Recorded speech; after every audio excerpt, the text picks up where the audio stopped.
Welcome to Leaders in Lending. I'm your host, Jeff Keltner. This week's episode features my conversation with Mary Kate Loftus and Tim Frederick, who are respectively the Director of Digital and the Head of Mortgage at M&T Bank.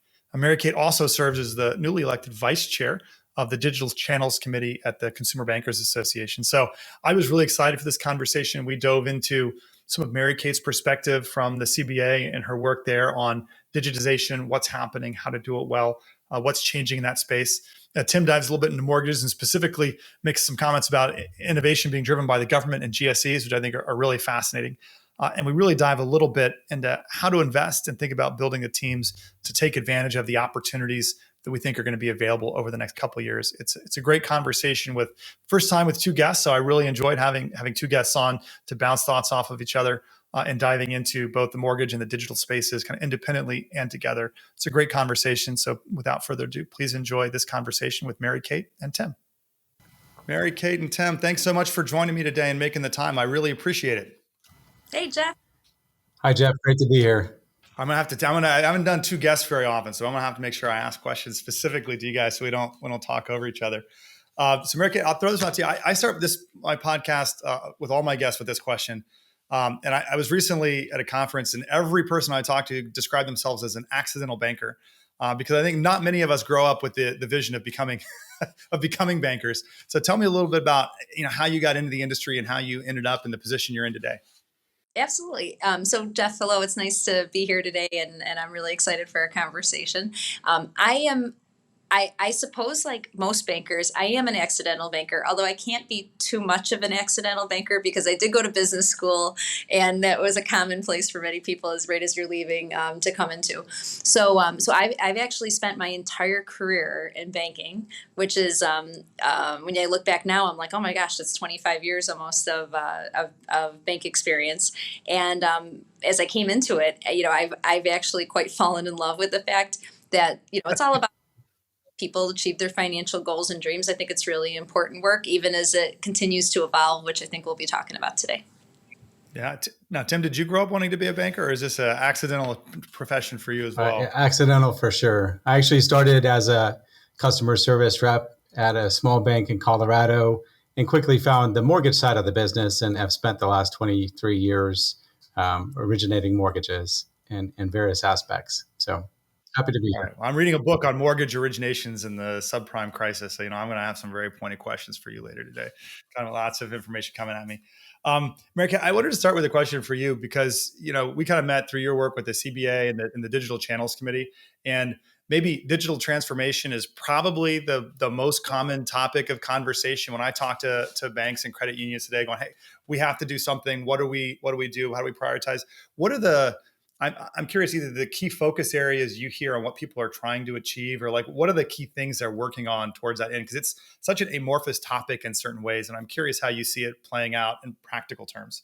Yeah, I mean, and I think the work through the CBA is really important. So I'm super happy to share. I just became the vice chair of our Digital Channels Committee, which is really Congratulations. Cool. Thank you. But what that means is there's the Digital Channels Committee continues, and now it's evolved so much because it's really people, when we define digital means a lot of different things to a lot of different things. So when you think about digital transformation, what that really means is transforming your business models. You transform how you think about digital coming into your customers' lives. We have digitization, which means how do you figure out how to become more efficient? And if you're more efficient, then you are able to better meet customer needs and really create the experiences that they want. Now, a lot of the topics that are emerging for me and for many of my counterparts across the industry is, we look at digital is embedded in every part of a customer's life, and that provides great things and awesome, enhancements to your life and your ability to manage your money. But it also makes it hard in terms of fraud, financial crime, and the complexity. We're trying to make it really simple, but by nature, because it's changing and it's growing, it's becoming complex. So I think people are talking a lot about that. That's interesting. I'm curious do people have, there's this kind of interesting question in my mind about, I find some institutions are what I sometimes maybe derisively describe as digitizing legacy processes versus really rethinking what's possible and how we think about a product or the process we implement. And I feel like that's like this really bad path to walk down because you end up not delivering what you really want. And I'm curious where you're seeing the conversations around this concept of like, is it a digital is my goal, or is digital a capability with which I need to rethink how I do things, what I do, all my processes? Because it's a very different mindset, I think, to say, how do I take X and digitize it, or how do I build an XYZ product on top of digital capabilities? Absolutely. And I'm going to start off, and I'd love to know, how Tim thinks about that as well from the mortgage focus. But, you know, what really happens is you have to do both simultaneously. So there's some processes that you say the process itself isn't bad, but now there's better ways to do it, and that's where digitization comes in. Can we do something and leverage robotics? Can we do something that's able to be automated, was manual, and so you have to do that. But at the same time, there are processes that many banks have had for 20 plus years that really the process has not changed. But the job to be done has changed. And therefore, what you have to do almost is say, let's take a journey-led approach. Let's think about the customer experience end to end. And you need groups of people that can set aside all of their legacy experience and all of their know-how and say, all right, starting fresh, what would this be? And then figure out what that would be, and then go back and say, now how might we be able to build it? I don't know, Tim, how do you think about that? Yeah, I agree. I think in the mortgage space, a lot of the focus over the past 10, 15 years has been on streamlining the customer application process. It's really just that getting them in the top of the funnel. And over the past 5 or 6 years, and it's certainly been helped by the pandemic, we've been leaning into data over documents and playing catch up with the rest of the financial services industry and tapping into third-party resources to reduce the burden on paper, on manual processing of work. That's really the opportunity in the mortgage space is modernizing that approach to document I management. love that phrase, data over documents. I just went through a digital mortgage experience not too long ago.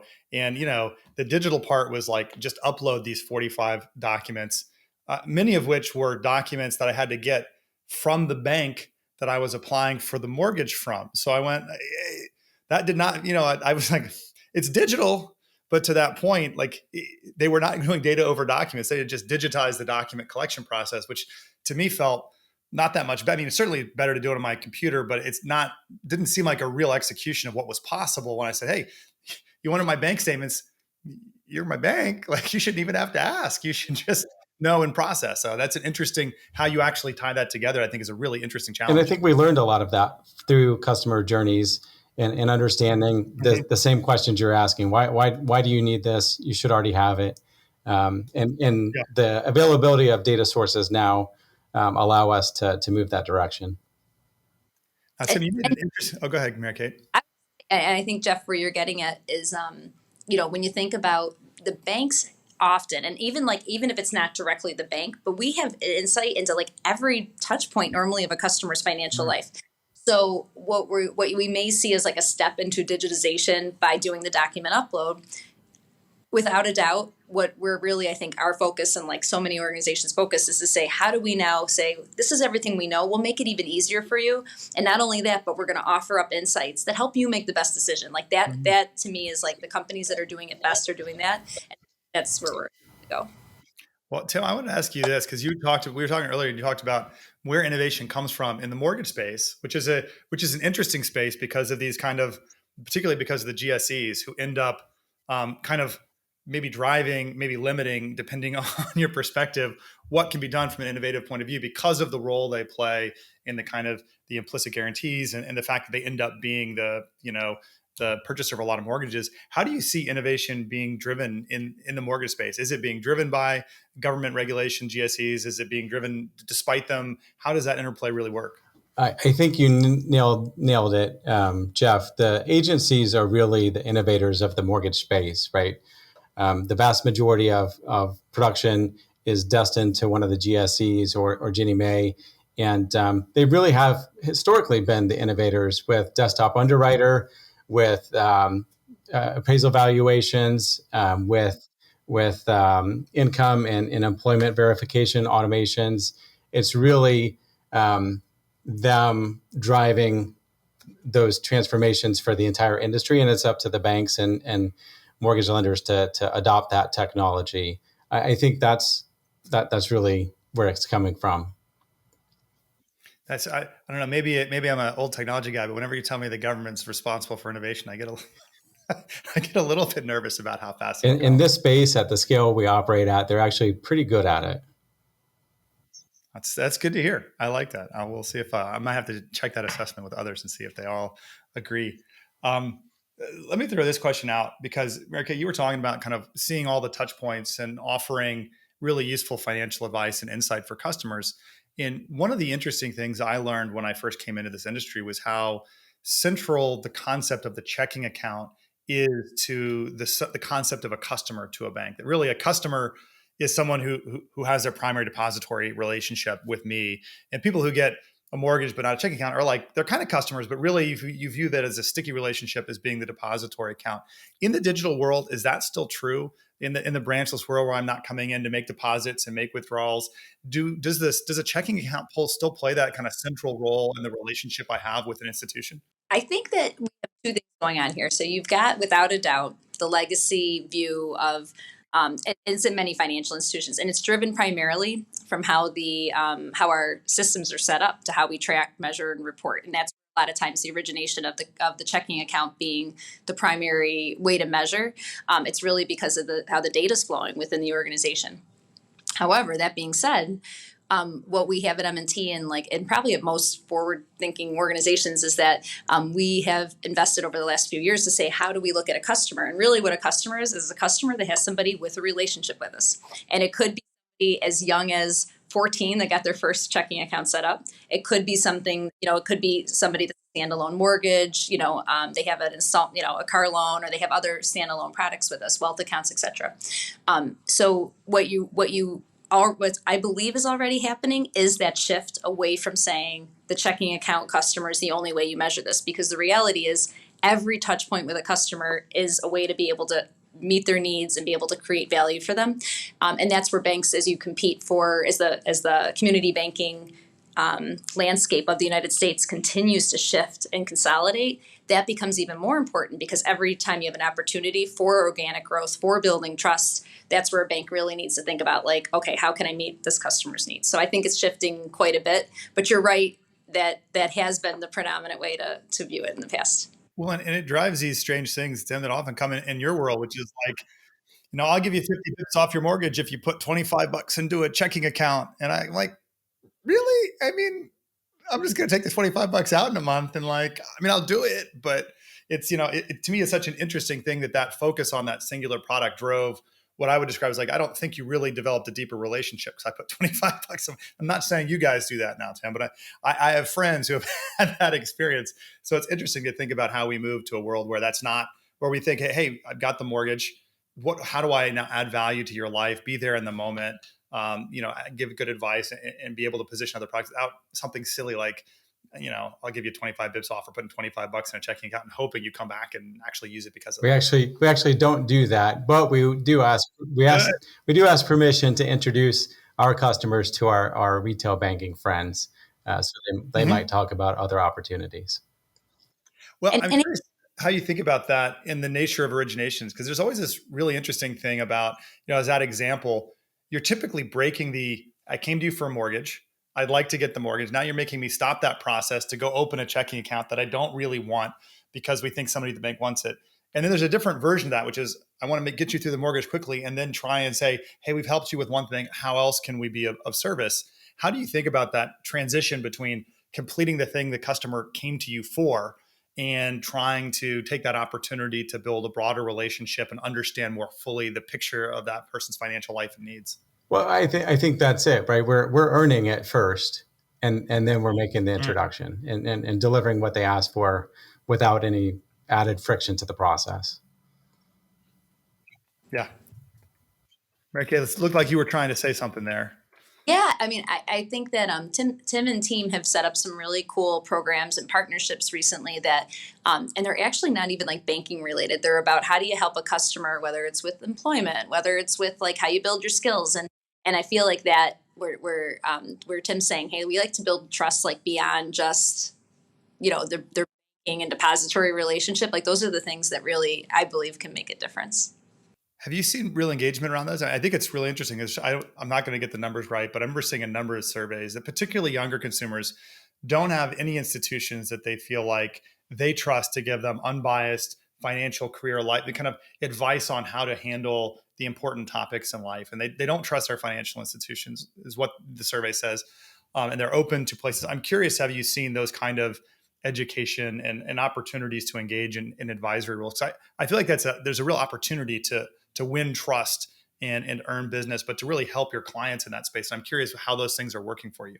I mean, what we've seen, and there just was a study we went through. M&T participates in Bain's NPS Prism, and they looked at what's the drivers for like customers, deepening a relationship, et cetera. And what they're finding, and what they shared with us, is that even for younger consumers, it's really self-service, it's digitally driven, and we've seen the flip from branch being like the closest like driver of why you want to open a relationship to now it's about the digital experience is now the top driver. However, when you look at NPS, it is about relationship and community. And so I think that there's this interplay like that as people become, maybe in particularly post-pandemic, they think more deeply about like what really matters to them. And therefore their behavior changes a bit where they say, I would like to know that I can talk to somebody. I would like to occasionally talk to somebody for really big life decisions. We definitely see that for basic transactions, I mean, customers really want to handle it themselves, but for the more complex, they want to talk still. Yeah. Do you see any changes in how people are, this kind of concept of what's digital, what's human? I think it's a really interesting one. And Tim, your business is right at the edge of one of the big life decisions, which is not just getting a mortgage, but ultimately like, I'm buying a house, which is probably the most valuable asset I have or will have. It's a pretty. I remember when I bought my first piece of property, I was really freaking nervous carrying around my deposit check and my down payment in my pocket. I was like freaked out because it was more money than I'd ever held in my hands in my life. How do you think about that kind of being there for that customer in that moment to make that advice and how you blend that with hopefully a relatively frictionless and whenever I'm in the process, I go, you got to call your mortgage officer to do this. Like, I don't want to call anybody. I want to do the thing. But then sometimes I want to understand what's a 15-year and this, what's this ARM thing and this IO ARM thing. And I don't understand like, help me understand what kind of choices I'm making here and what is a good one. They're very different things. And I'm curious how you think about balancing that helpful advice versus frictionless process balance. Well, I think you're right. It's a big transaction. Homeownership is a critical part of everybody's life if they're choosing to go that route. I think making it available to them, there are dozens, if not hundreds, of products that are applicable to different people in different ways. And so being that advisor to help them navigate, if you want a 30-year fixed and you've done this one or two or three times, it's easy to want to do it and without, but especially the younger generation you mentioned before, they really do want that advice. And as rates change and inventories shrink and it becomes more and more competitive, it's really hard to buy a house right now. I'm in California. You don't have to tell me. It's really hard. So that advisory aspect of it is critical. Very cool. Now, Mary Kate, when you and I first spoke a while back, we talked about this idea of open finance and kind of API enabled business models and not just shifting the products, but in some ways the business models that are open and available to banks and how you could think in innovative ways about that. I'd love for you to kind of dive into that a little bit because I thought it was a really interesting topic area. Yeah, I mean, I think that when you look at this, and this is part when we talk about digital transformation, really what it talks about is what I'm thinking about is how do you enable new business models based upon the technology and the needs of customers. So there's many different ways you could take an approach to this. Like one could be if you have a customer, like say you have a large commercial customer that has a need and your organization has the ability to say, we can build custom APIs for you to enable faster money movement real time that then is able to allow your business to grow, allow you to be able to be able to get your funds faster. That provides a service that you can monetize. That then you can look at that. When you look at how we use how you're able to partner with other organizations and financial institutions to bring a customer's whole financial life together to then inform what their options truly are and then help them make better decisions. We talk a lot about like overdraft protection and how we help customers by reducing fees, but I think that's important, but that misses part of the opportunity, which is technology today is actually enabling something that we're not even designing for often. So financial institutions that are thinking ahead and looking at customer needs and then looking at the capabilities that are there now will be the ones that most importantly can make a difference and help customers. Yeah, I think that's, we always look at that here at Upstart, like what kind of products can we enable based on digital technologies that meet customers' needs? Maybe that weren't possible, or maybe were possible but not profitable before. Because, a small dollar loan is a great example of something like just can't make enough money on this. And a small dollar loan, as soon as an underwriter looks at the file, you lost money. Like you can't afford those manual processes and serve that customer's need. But in the digital world, that assumption kind of goes away and you have a chance to rethink what's possible and how maybe I can serve those customers' needs in a new way. Yeah, and where you have, I was out on branch visits last week, and that's a cool thing too. You have to remember, like, right, even people that are leaders, like Tim and I in digital and product, you still get out, talk to customers, talk to customer facing people, and one of the things I heard we were talking about, it was for both home equity and business banking applications. We have to always have that balance between automating, providing fast answers, and really like making it an efficient process with understanding the customer's full financial picture, all the qualitative insight that might go into that. So I think with, especially when you're talking, when there is scale, you might have an opportunity to look at that process differently than you have at the past. And that may be a sweet spot to better meet the needs of people who are looking for assistance. Mm-hmm. Absolutely. All right. Is there anything I should have asked you guys that I didn't ask you guys? I feel like I mean, we're coming up on the time that we've allotted. And it feels like it's gone by really fast. I'm worried I missed something that we were supposed to talk about or should have covered.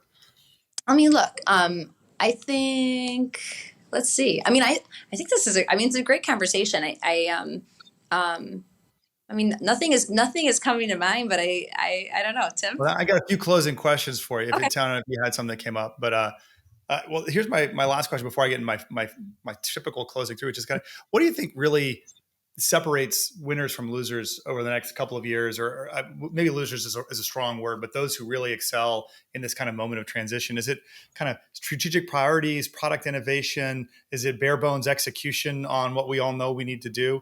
Like, how do you think about where, if I'm out here, another exec running a bank, how do I think about what's really the key things that are going to differentiate the people who are taking this moment of opportunity and grasping it and coming out stronger on the other side versus those that are struggling more? I'll jump in first, Tim, and then I look forward to hearing what you're thinking about. But for me, it's really about it's the organizations that are listening to their customers. They're not saying, all right, based upon macroeconomic environment, we want to make some, we want to adjust our strategy to fit the economic environment. I think that the organizations that are saying we're going to listen to customers, we're going to look for the unmet needs, we're going to figure out where you have a majority of the industry going, where that opportunity lies, and executing it really well. Like those will be the winners. And to enable that, it's all about people. So right now we have an incredible, they talk about the war for talent. The job market is super hot. You need to be able to have an environment and a culture that people want to come to work at. They feel passionate about the purpose that you're doing, and then be able to be competitive in how you keep them there, because people are how you're going to be able to do that. You need really smart, highly motivated people. If you do that, you will be able to execute. I agree with Mary Kate. I think that outside in perspective and then having the discipline to stay the course when you uncover those customer needs and fight through resistance from legacy business processes and practices. That's really, the execution aspect of it that's going to make a big difference. Yeah, it reminds me of something we say in Silicon Valley, which is too often we ship our org chart. Like our internal structures dictate what we end up building for our customer, as opposed to that outside in view you're talking about, saying, hey, what does the customer need? And let's designed for that, as opposed to, the path of least resistance internally. Like this org wants this org wants this. We'll just, let the org chart ultimately dictate what gets determined and what gets built, which is usually not a great path to success in terms of the best customer experiences. No, All right. yeah. No, I got my final 3 questions for you. So we'll just go back and forth. We'll start with Mary Kate, the first one, Tim, the second one. We'll go back and forth this way. But number one, my favorite one is, what's the best piece of career advice you've ever gotten? Best piece of career advice I've ever gotten is to really it's to take the risks and to throw any anything that's holding you back, set it aside and you go. I had a person I worked for, and I'll send her the link after so she knows who she is. And but she would say to me, she's like, Mary Kate, like, you be you, like you are unique, and you are somebody that brings something different in your leadership style. Like, what you can't do ever is be able to try to match. You have to play to your strengths, put yourself in the environment and the context upon which you actually can make the difference that you want. And part of that is it's taking the risk, it's being fearless and just going. I love that. I've always felt when I've taken risks in my career that, like, they felt riskier on the front side than they did on the back. Mm-hmm. Like, they felt like a huge risk in the back. You went, why was I so nervous about doing that? Doesn't seem like as big a risk now as it did in that moment. So I think it's always good to keep in mind. It's good to take the risk. It's probably not as risky as you think in the moment when you're taking it. That's the Jeff, moment. that's great advice. Yeah. I'm stealing it from you. I'm just like re-paraphrasing. Tim, you're up. Best career advice. Don't be the smartest person in the room, right? Surround yourself with really smart people that will challenge you and drive you to be better. That's right. I always tell my kids, if you're the smartest person in the room, you're in the wrong That's right. room. Yes. Find a new room. All right, Tim, we're going. I just want to make a point. That's why I invited Tim, to make sure he was here today. That's why I do a podcast, because I'm never the smartest person in the room. It's great. I learn from all the people who come, and I think it's fabulous. All right, Tim, question 2. You're up first this time. We're going to go back and forth.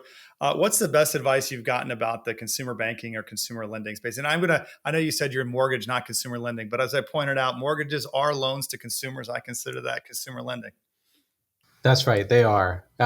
Listen to customer complaints. Talk about fast, cheap, easy way to uncover opportunities and identify friction points. So I spend a lot of time pouring through any and every complaint I can get. Listen to customer complaints. You are the first person to give me that piece of advice. I love that. Mary Kate, what do you got for me? I believe it's when we look at the it's always goes back to banking as a person to person, no matter what.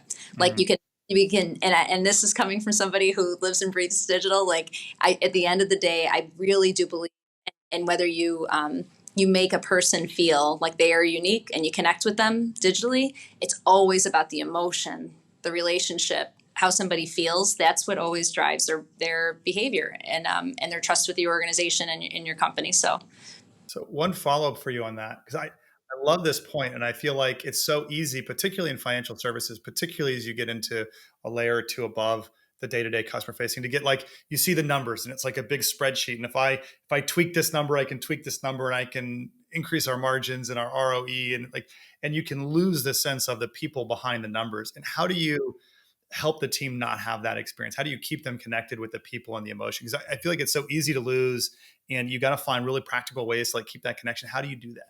it's storytelling. It's talking to people in stories. So, like, Tim mentioned, looking at customer complaints. Like, we'll go in. We use Qualtrics. Every person has access to it. We made it available to everyone. So imagine a product owner, a product manager. All you get to go. You can click in. You drill down, and then to bring the life to the story. It's get out, and go talk to people. So it's like, go visit the branch, go talk to people who are customers. Say, how did you feel? Oh, you don't bank with us? Why don't you bank with us? Well, something happened 20 years ago. Tell me that story. And then as leaders, our job is to tell those stories. And so just go share the stories, be that voice, and that helps people think about it from a different vantage point. All right, I like it. My last question, Mary Kate, we'll start with you first. We've been just ping-ponging here. What's one bold prediction for the future? The bold Bold. You got time to think about this one. So you're like, you got a little advantage here. You're going to have a better prediction, right? Mary Kate, bold prediction. But All right. I believe it's bold. You might say, Jeff, it's not bold enough, but I have a 12-year-old daughter, and and I believe like this is going to be this next generation is going to transform our culture and our country in a way that we can't even like kind of imagine it. I believe that it will be on the whole, although especially like recent news that's been in the news, there's a lot of dark things that have happened. I believe that on the whole, we will, this next group will be taking us to a point where it's about purpose. It's about community. It's about how do you help the environment? How do you really like make a true difference? And that will drive what happens in our industry overall. I don't know how bold you think it is, but I think it's bold. The real bold thing would tell me how, but I have a 10-year-old and a 13-year-old boy, and I agree. Like their experiences are different, and it can be hard for us to see the world through their eyes. But I think they are energized and engaged in a way that is new and interesting. And they're gonna. I mean, I love what's that line from Hamilton? We'll give the world to you, and you'll blow us all away. I mean, I think I do feel that way about the next generation. They're going to do things that we haven't yet anticipated or seen, and I look forward to watching it. What you think about with like what's emerging? You talk about ESG for every organization, right? You look at when like the old roles, you think about a head of support, middle office, contact center. What we're talking about is how do you prepare the future of how the workforce will transform, what skills are needed, like digital ethics, like data, privacy, like there's such emerging topics that will be dominant 5 years from now that aren't dominant today. And this is the next because we have to serve this next group of customers that really are going to be our primary customers in 10 years or less. I think I think he's coming. I think the last thing we have is for Tim to give us his bold prediction. You've already predicted governments as innovators in the mortgage sector, so I appreciate that. That's to some feels like a pretty bold prediction in and of itself. But Tim, you got a bold prediction for us to close us out here? That is pretty bold. I predict that people aren't going anywhere. That despite advances in the digital space, people are going to need advisors. They're going to need someone to go to think through problems. And, in 10, 15, 20 years, we're still going to be doing that. I agree. And the more I hear from banks, the more I hear that the digital is getting rid of, Mary Kate, to your point, the boring, the process stuff. And we're spending more time actually with the advice and the questions and the how do I make good choices in a way that's very positive to, I think, both the employee experience, because it's a more fun thing to do. It's a more engaging thing to do than processing, and more value add to the customer in a way that I think is really powerful. So I like it as a bold prediction. I'm going to end it there. Tim, Mary Kate, thank you guys both for joining me today. I really appreciate it. This was a great conversation. Jeff, thank you. Thanks, Jeff.